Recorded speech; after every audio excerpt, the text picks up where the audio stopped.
Bonjour à tous. Comment constituer des classes d'une variable quantitative continue par la méthode des moyennes emboîtées?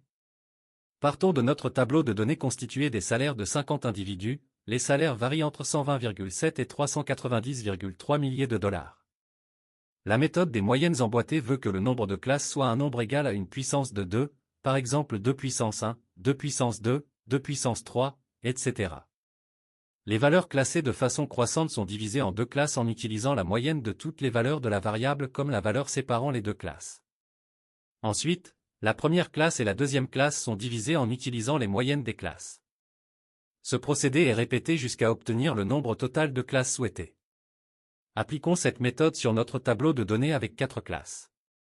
La moyenne de la série est 242,88, qui se situe entre la valeur 240,1 et la valeur 250,4 de la série.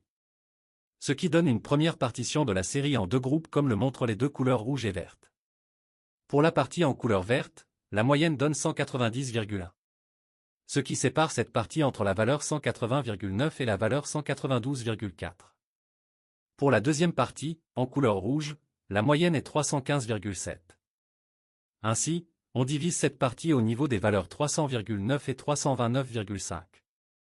Nous venons faire une répartie de l'effectif total en 4 sous-effectifs. Le tableau constitué donne ainsi cette répartition.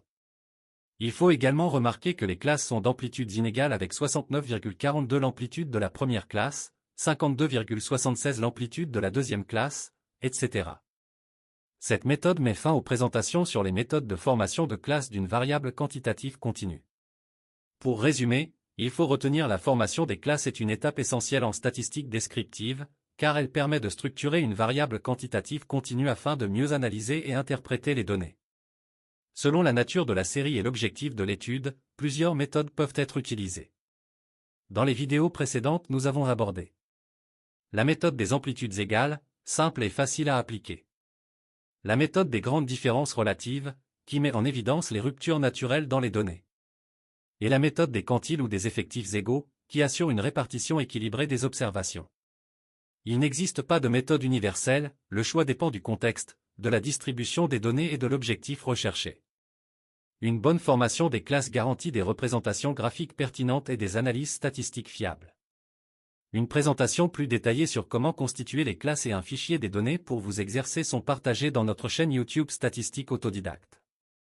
Si cette vidéo vous a aidé à mieux comprendre les statistiques, abonnez-vous à la chaîne Statistique Autodidacte, sur YouTube, Facebook ou TikTok. À très bientôt pour une prochaine vidéo.